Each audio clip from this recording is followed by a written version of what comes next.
Story number 1, The Graveyard Shift. I used to work the overnight shift at a McDonald's just off the highway. You know the kind. Fluorescent lights buzzing, drive-through headset always glitching, and that constant smell of burnt fries baked into the walls. It wasn't glamorous, but it paid better than daytime hours. Most nights were quiet. A few truckers, some college kids trying to sober up, and the occasional weird customer. I didn't mind the quiet. In fact, I liked it. There was something oddly peaceful about cleaning the lobby with no one around, watching the parking lot flicker under the yellow streetlights. At least at first. I started noticing him on my second week. He always sat in the same spot, back corner, right under the security camera in the dining area. Booth number 12, gray hoodie, hands folded on the table. No food, no drink, just sitting. The first night I thought maybe he was waiting for someone. He didn't look homeless, not exactly clean clothes, just quiet. I went to clean the table next to him and nodded, gave a casual, "Everything all right, sir?" like we were trained to say. He didn't look at me, didn't move, just kept staring at the salt shaker in front of him like it held the answer to something. I brushed it off. People are weird, especially after midnight. But then he came again. Same time, same booth, same gray hoodie, every night, and always alone. A week passed, then 2, and he never ordered anything. Not once. I even checked with the register to see if maybe he came in earlier, bought a coffee or something. Nothing. He just appeared. One night I asked my coworker, Josh, who worked the fryers, "You ever see that guy leave?" Josh glanced toward the dining area and shrugged. "What guy?" "That guy in the hoodie. Back booth." He leaned over the counter to look. Booth 12 was empty. I stared at it for a long second, then laughed awkwardly. Guess he left already. Josh gave me a look but didn't press. I didn't sleep well that day. My shift ended at 6 a.m. like usual. I went home, crawled into bed, and my brain wouldn't stop looping the same thought. I never saw him leave. I started watching more closely. After every drive-through rush, I'd peek into the lobby. He was always there, motionless, never made eye contact, just sat.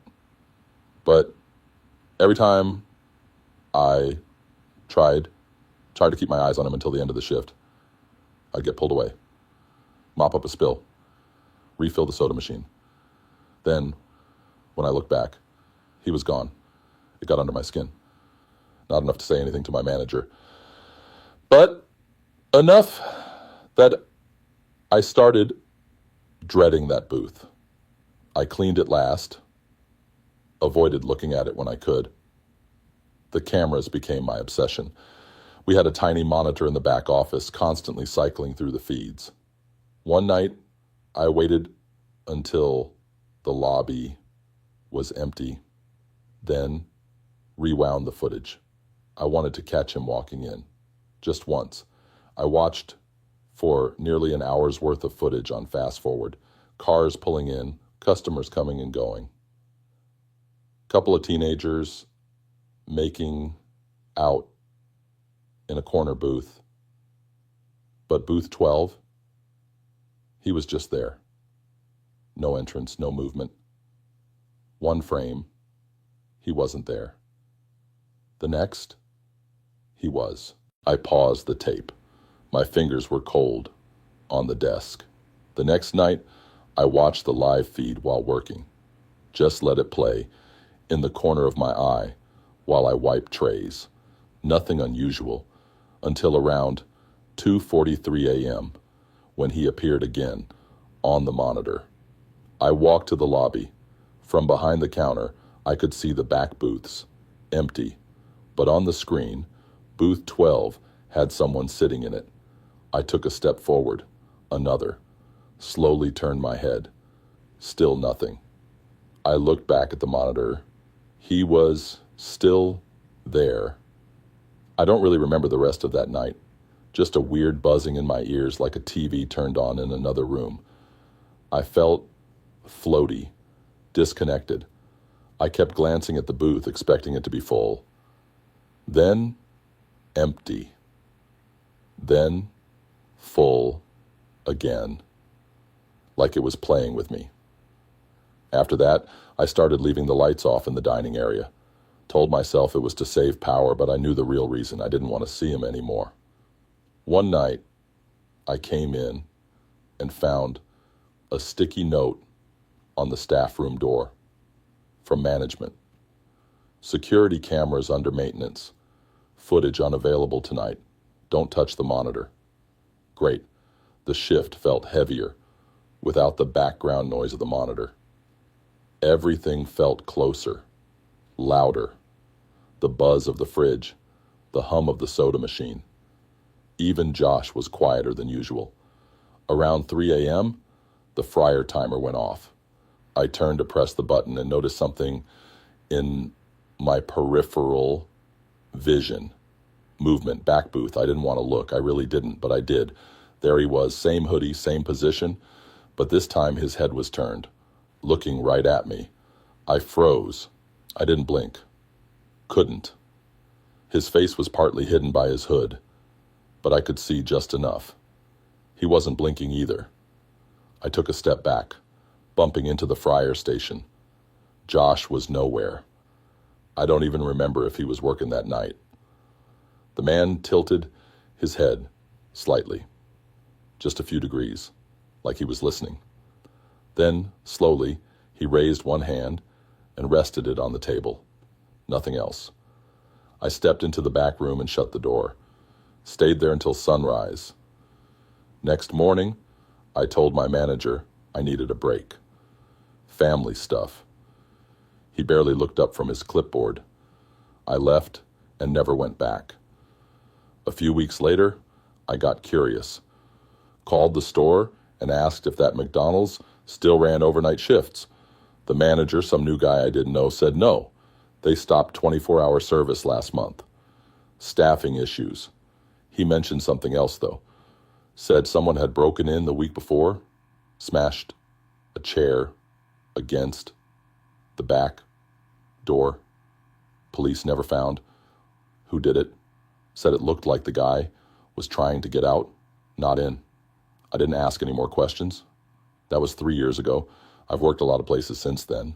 Night shifts, too. But I never sit near the windows. And I always check the cameras. Sometimes, though, when I stop at a McDonald's late at night, I look in through the glass just to make sure booth 12 is empty. I haven't seen him again, but sometimes when I wake up around 3 a.m. for no reason, I feel like someone's staring at me from the corner of my room. Quiet. Still. Waiting. Story number 2. The drive-through whispers. I used to work the late shift at McDonald's, midnight to 6.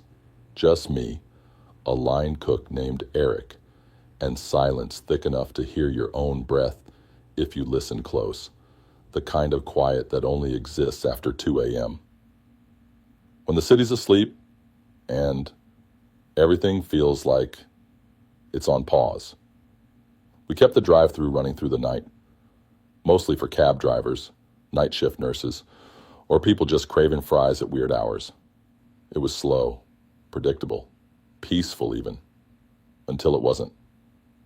Our headset system was old, one of those clunky units that always needed jiggling. Sometimes it picked up engine noises before a car even pulled up. Sometimes the mic stayed live after I thought I'd clicked it off. It had its quirks, but it started getting weird. The first time I heard it, it was around 3:10 a.m. I was standing by the soda fountain, wiping it down like I always did when things were slow. The headset crackled. I remember it clearly, Not a voice at first, just static, soft and steady, like a whisper you couldn't quite make out. I figured a car had pulled in, so I went to the screen. Nothing. No headlights in the lane. No ping.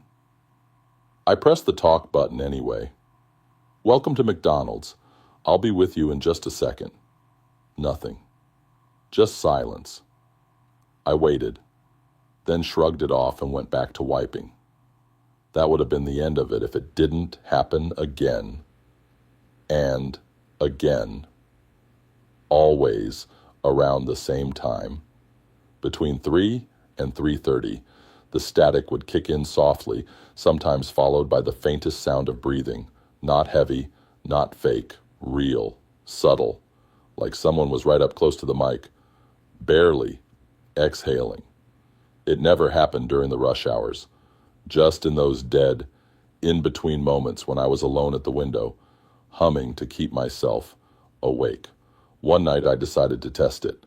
I was tired, but curious. I heard the static come in again, so I clicked on the mic and said, "Is someone there?" The answer came slower than I expected. A soft voice. A woman. She said, "Help, please." 3 words, whispered like a prayer. Weak. Sad. I stood up straighter. "Where are you?" No reply. I looked at the drive-through monitor. Still nothing. Just the empty lane. Dark and still. "Ma'am?" I asked again. Just static now, louder. Then it stopped altogether. I told Eric about it when he came back from his smoke break. He laughed, said I needed more sleep. It's probably the headset catching a stray signal from a radio or something. I wanted to believe him. I really did. But then it started happening more often, and the voice, it changed, not in tone. It was always quiet, fragile, but the words got personal. The next time it said my name, Tyler. Just that. A whisper stretched out like it hurt to say. I froze. Nobody. Outside. Nobody. On the mic. My chest felt tight for the rest of the shift. I didn't say anything to Eric after that. He'd just make another joke, and I didn't feel like hearing it. I stopped using your set unless I saw headlights. Even then, I kept one ear uncovered, just in case. I started noticing other things too. Little things like how the volume knob would turn itself down slightly when I wasn't looking, or how the headset battery would drain faster between 3 and 4. And the strangest thing, whenever the voice came through, the lights in the back storage area would flicker just once or twice, like a stutter in the building's breath. I told myself it was all in my head, until the night I made a mistake. It was raining. Slow night. Not a single car for nearly an hour. Then the voice came through again. "Tyler, help me. They're coming."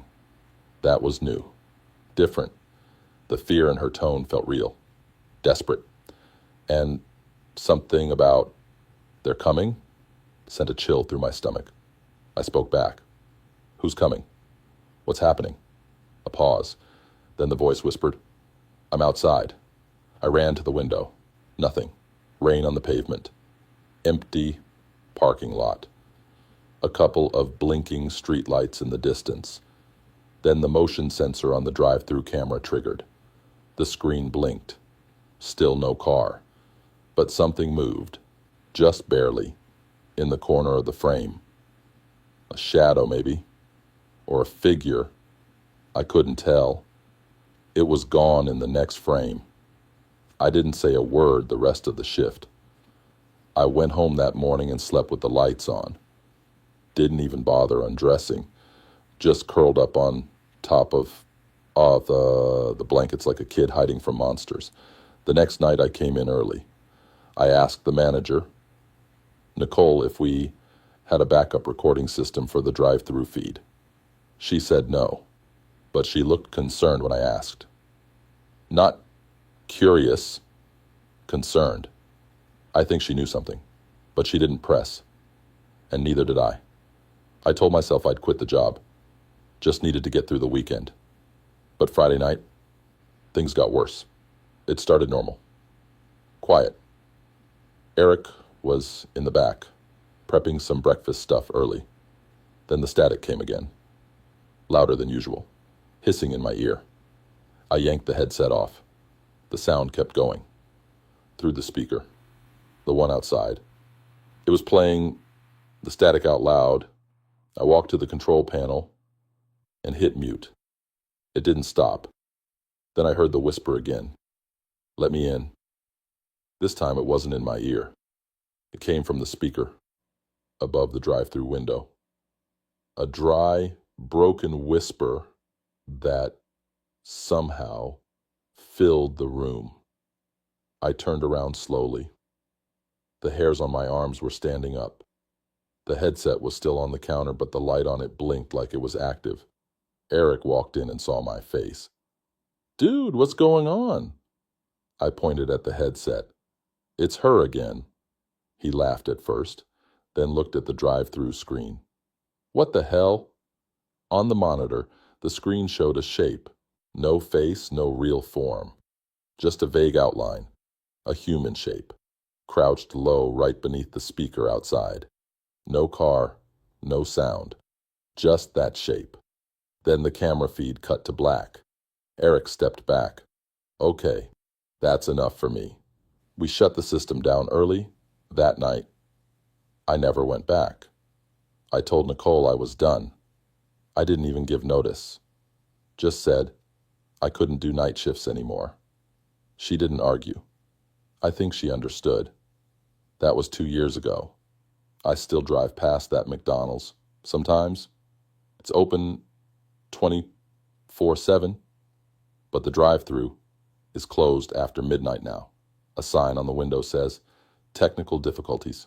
Please come inside. The place looks fine. Normal. Happy meals. Posters. Families, but I can't stop thinking about that voice, the way it whispered my name like it knew me, like it had always known me. And sometimes when I'm lying in bed after a long day, I swear I still hear it, just under the hum of the fan, or in the soft crackle of an old radio left on too long, asking the same question. Let me in. Story number 3. The broken freezer. The freezer at our McDonald's always ran colder than it should. Not just in the way freezers are supposed to. I mean unnaturally cold. I've worked in restaurants before, but this one, it felt different. Like the cold didn't come from the vents or the machinery. It came from the floor, from beneath. I didn't notice it at first. The first few weeks were just routine. Get in, prep, take orders, restock the freezer when needed. Nothing weird. Nothing worth remembering, but I always felt a little off in there, like I was being watched.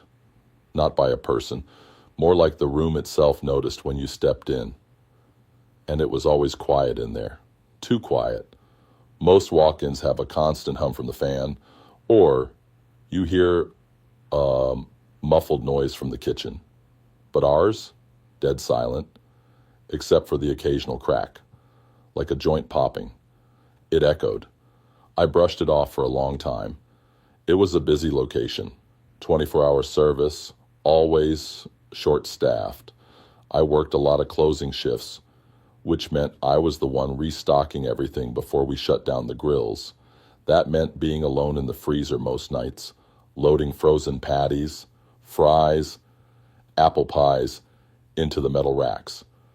I'd be in there for 5-10 minutes at a time. That's when I started noticing the spot. One square on the floor, front left corner. Looked the same as the rest of the tile, but colder. Much colder. Like I'd kneel there to grab a box, and my knee would sting from the chill. I once left a half-full crate on that tile while I went to grab gloves, and when I came back, just 2 minutes later, the box was frozen to the ground. No explanation. Just ice creeping up from underneath. I asked my manager about it once. She didn't say much, just looked at me a little too long and said, "Yeah, That freezer acts up sometimes. That's all she said. Then she walked off like we weren't just talking about a tile that freezes things on contact. After that, I started avoiding the spot. Even told a couple of coworkers not to leave crates there. Some listened. Most didn't care. Then one night, Devin, new guy, maybe 19, got locked in. It was around 11:30. We were closing up and he offered to help me restock. I said sure. I was taking the trash out when it happened. Came back in and saw the freezer light still on through the window, which meant someone was inside. I opened the door. Devin came, stumbling out, pale, sweating, eyes wide. I asked if he was okay. He didn't answer right away, just kept staring back into the freezer. Then he whispered, "It knocked." I thought I misheard him. "What?" He looked at me, voice shaking. Something was knocking from under the floor. I didn't laugh. Something about the way he said it. I knew he wasn't messing around. He looked like he wanted to cry, but was too embarrassed. He quit 2 days later. Didn't give a reason. That should have been a bigger red flag than it was. But you get numb to weird things when you work night shifts. Everything blurs together. You forget what normal feels like. Then it happened to me. I was alone. We were short-staffed that week, and I had to close the kitchen myself. It was a little after midnight. I went into the freezer to grab another case of chicken patties. I stepped in. Door clicked shut behind me. Normal. I grabbed the box, turned around to leave, and the door wouldn't budge. That happens sometimes. The seal gets tight, especially with the temperature fluctuations. I've had to shoulder it open before, but this time, it didn't move at all. I pushed harder. Still nothing. I checked the emergency release handle. Still there. Still functional. But it didn't work. That's when I felt it. That cold, radiating from the tile, stronger than ever. I looked down, and the box I'd dropped just a second ago already had frost creeping up the sides. My boots started sticking. The air got heavier, not colder, just thicker, like breathing through damp cotton. And then I heard it, a soft knock. 1, 2, then silence. It didn't come from the door or the wall. It came from underneath, from the tile. I didn't move, didn't even blink. I just stood there, eyes fixed on that front left corner. The knock came again, 3 times this time. Then a dragging sound, like something pulling itself across concrete below me. I backed up, hand still on the release handle, even though I knew it wasn't working. My breath fogged up. The light flickered. Once, twice. Then I heard breathing. Not mine. It was slow, ragged, like someone struggling. It echoed off the metal shelves, coming from every direction. And the worst part, it wasn't far away. It was right behind me. I didn't turn around. I just stared at the door, praying. I don't even know for what. Then, click. The door released on its own. Just like that. I didn't question it. I pulled it open, stepped out, and slammed it shut. I didn't even tell anyone. Who would believe me? I worked 2 more weeks after that. Always during the day, I refused to close, told them I was feeling sick at night. Management didn't argue. One of the other guys, Luis, covered for me on a Friday. That night, the freezer broke. Or, that's what they told us. The story was vague. Something about electrical failure, full restock lost to spoilage. They had contractors come out, but the door was taped shut for days. Even when it was fixed, no one wanted to be in there, alone. The weird part? They replaced that front tile. Just that one. Said it was cracked underneath. No one saw a crack. After I quit, I drove by the place a few times. Nothing changed. Same lights, same menu, same routine, but I'll always remember the look on Devin's face and the sound of that knock. Software, hollow, like it wasn't done yet, like it was still waiting. Story number 4, the basement door. There was this McDonald's I worked at during college. Older building, tucked between a gas station and a laundromat, the kind of place with yellowed floor tiles and old booths that creaked when you sat down. It had this worn-out charm that made it feel like nothing ever really changed there. My shift was usually evenings into the late close, 4 p.m. to midnight, quiet after 10. Sometimes it felt like I was alone, even when I wasn't. The night crew was small, just me, a fry cook named Nina, and our supervisor Rick, who mostly stayed in the back office, staring at spreadsheets and listening to old rock on low volume. There was this one door in the back hallway near the mop sink. Metal, scuffed, no sign or label. It was always locked. I remember asking Rick once, kind of casually, "What's behind that?" He looked up from his clipboard and said, "Basement, old storage. We don't use it." That's all he said. Then he moved on to talking about the ice cream machine again. I didn't think much of it at first. Every restaurant has weird parts you just accept. Places no one touches. Things no one talks about. But over time, little things started catching my attention. The way the door handle always felt cold. Not cool. Cold. Like the freezer door after a power outage. I'd bump into it by accident while dragging the mop bucket, and every time it made me shiver a little. Sometimes at night, when I was finishing trash duty in the back hallway, I'd hear something faint behind that door. Not loud, just soft scraping, like someone dragging a box across concrete, or the low creak of wood shifting under weight. I told myself it was the pipes. Then one night, Nina was late. Rick had gone out front to fix the soda machine. I was alone, standing in the back hallway folding down some cardboard for recycling. That's when I heard it. A knock. Not loud. Just once. From the basement door. I froze. The hallway was dim. Just a flickering fluorescent above me and the hum of the walk-in fridge down the hall. I stared at the door for a while. Didn't move. Then another knock. 2, this time. Short. Measured. I slowly backed away and tossed the flattened box in the bin. When I passed Rick on my way up front, I didn't say anything. After that, I started noticing things changing. One morning, I came in and saw that the basement door had duct tape across the frame. Not fresh tape. Old, brittle stuff, like it had been there before, but someone peeled it off and tried to re-stick it. It hung loose, curling at the edges. I asked Rick again, so why don't we ever use the basement? He looked at me for a second too long, then went back to his coffee. No need. There's nothing down there.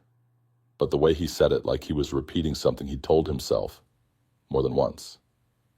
That night, Nina and I were taking out the trash. She stopped near the back hallway and said, "Do you ever hear stuff behind that door?" I looked at her. "You've heard it too?" She nodded. "Yeah, like someone's moving down there. But Rick always says it's empty." Neither of us said anything more. The next few shifts felt heavier, like the building itself was holding its breath. One night I came in a little early. Rick wasn't there yet. I was alone, in the back. I walked past the hallway and stopped.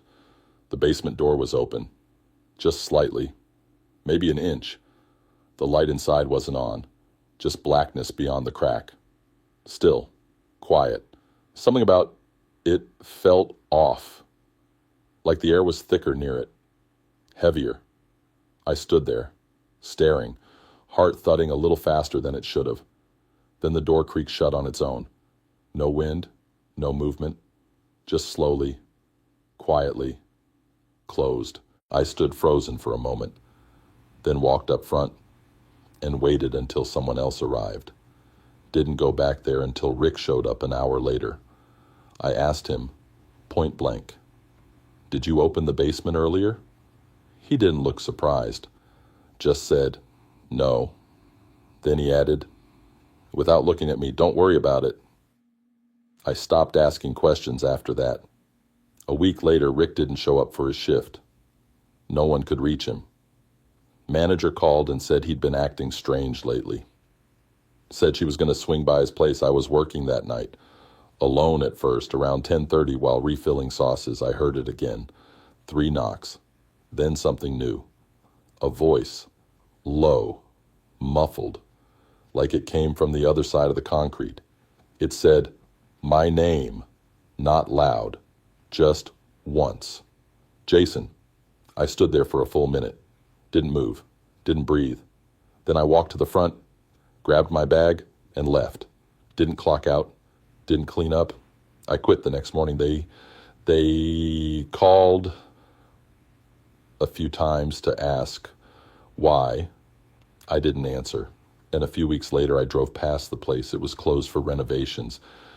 Sign on the window said, "Under maintenance."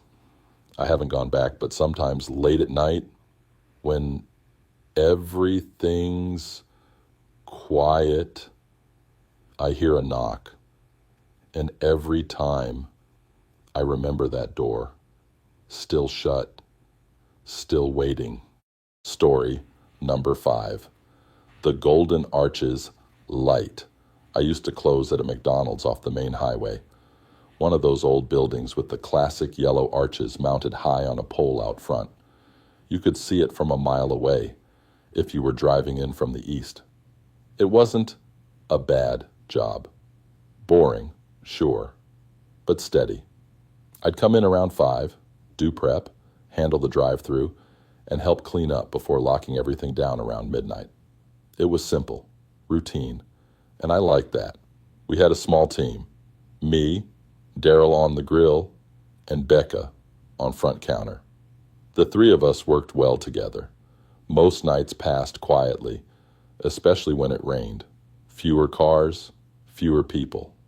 It was on one of those rainy nights when I noticed something strange. I was wiping down the lobby tables, glancing out through the big front windows like I always did. The rain was coming down steady. The streets were slick and glowing under the streetlights. Everything had that hazy look, like the world outside was underwater. That's when I saw the golden arches. They flickered, not like a light going bad. It was slower. One side blinked, then the other, back and forth, almost like it was trying to say something. I tilted my head, watched it a little longer. Then it stopped. I told myself it was probably just the rain messing with the power. It was old wiring. This building had been around since the 80s, nothing to worry about. But it happened again the next night. Same time, around 11:17 p.m., almost on the dot. Blink, blink, pause, blink.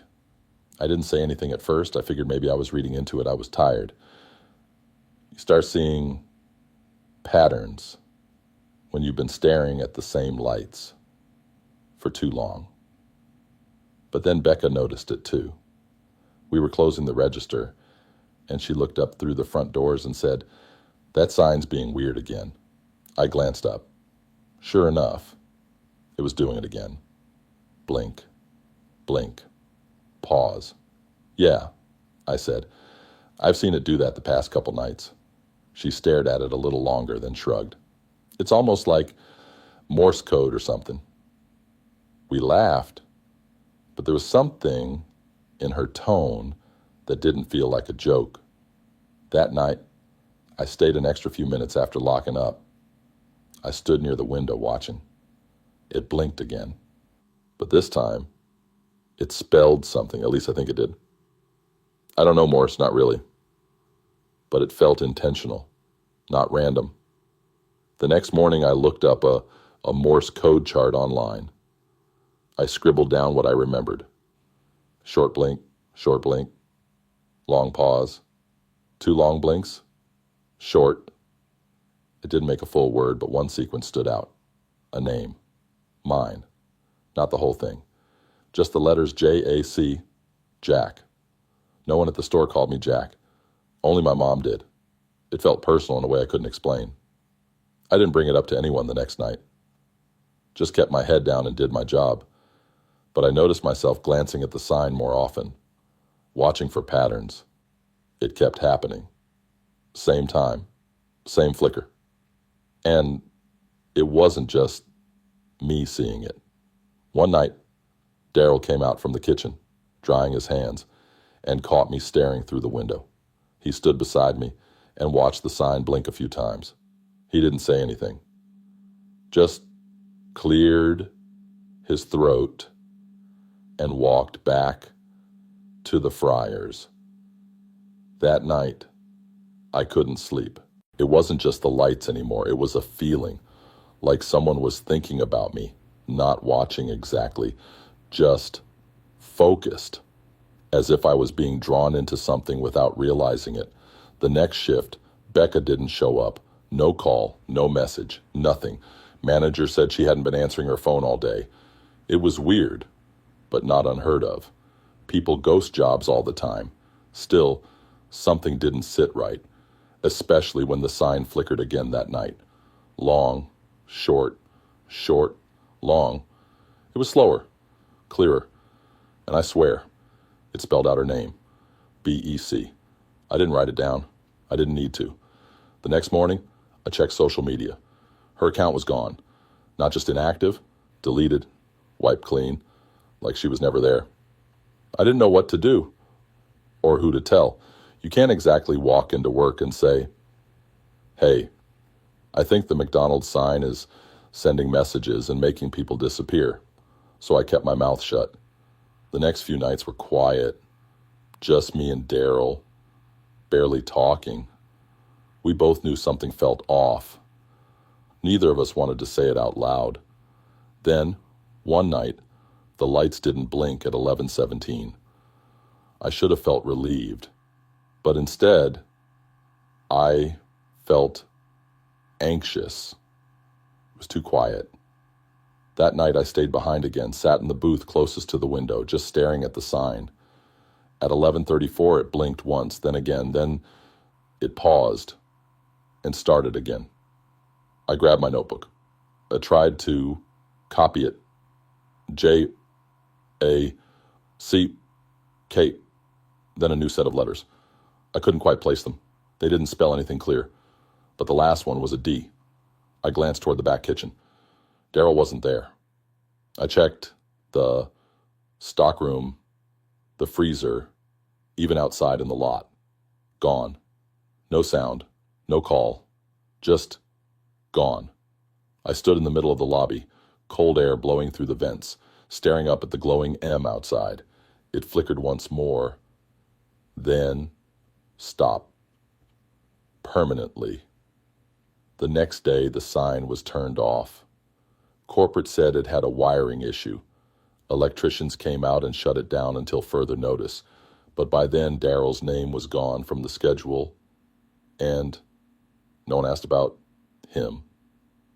No one asked about Becca either, like they were never there. I quit a week later. No notice, no explanation. I don't even eat at McDonald's anymore, but sometimes when I drive past that old store, late at night, I look at the sign. It's still dark, but every now and then, I think I see a flicker in the corner of my eye. Just one, maybe two. And for a second, it feels like it's spelling something again. Something only I'm supposed to see. If that story gave you chills, don't forget to like the video and subscribe to the channel for more quiet, unsettling horror stories just like this. Also, check out the other creepy videos appearing on your screen right now. You don't want to miss them. And if you've ever experienced something strange or unexplainable, share your story in the comments below. I'd love to read it. Stay safe out there.